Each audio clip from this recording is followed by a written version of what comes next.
أعوذ بالله من الشيطان الرجيم بسم الله الرحمن الرحيم والصلاة والسلام على أشرف الأنبياء والمرسلين نبينا محمد وعلى آله وأصحابه أجمعين وأشهد أن لا إله إلا الله وحده لا شريك له وأشهد أن محمدا عبده ورسوله صلى الله عليه وسلم أما بعد. Je vais vous parler aujourd'hui d'un livre qui m'a beaucoup touché, et j'insiste sur le fait qu'il m'a touché, surtout une histoire dont je vais vous parler.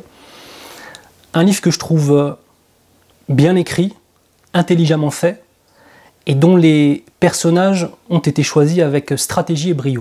Ce livre, c'est Héros de l'Islam, de notre frère Issa Meyer, aux éditions Ribat.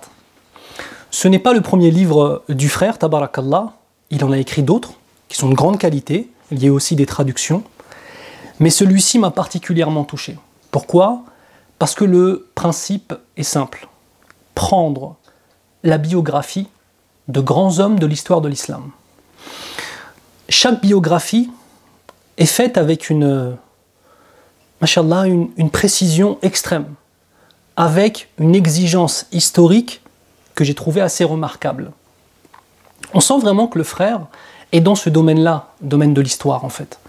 Et du coup, lorsqu'il vient nous raconter des événements, il a conscience du temps de l'événement, des personnages de l'événement, mais aussi les gens autour d'eux, le régime de l'époque, etc.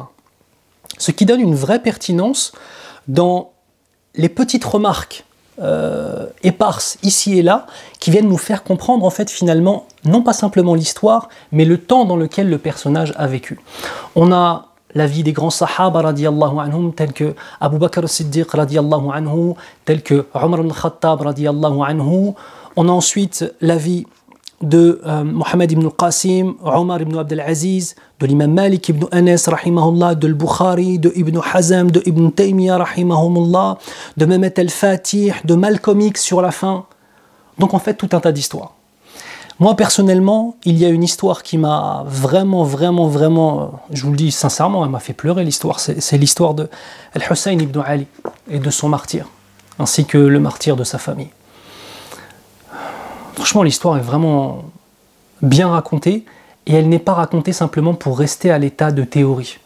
À la fin de chaque épisode de vie, chaque biographie, l'auteur vient nous donner en fait ses conclusions, partant sur un principe que je partage. D'ailleurs, j'avais essayé de l'illustrer à l'époque dans la collection de vidéos Un jour une vie. Ce principe est le suivant. Les histoires du passé doivent nous servir à nous construire pour le futur. Et quand je lis la vie d'un homme, ce n'est pas simplement quelque chose où je vais dire « Ah, t'as vu, l'histoire était belle ». Parce que ça, c'est regarder la télévision, c'est regarder une série sur Internet. L'histoire était belle, non. Qu'est-ce que je vais comprendre de cette histoire et comment est-ce que cette histoire va changer ma vie, va changer ma façon d'être, ma façon de percevoir mon dîn, ma relation avec Allah Azza wa Jal. Et vraiment, tabarakallah, moi je trouve que comme on dit, le boulot est fait avec ce livre. Vraiment, je vous encourage. Pour moi, c'est un livre qu'on doit tous avoir parce que vraiment, il apporte beaucoup.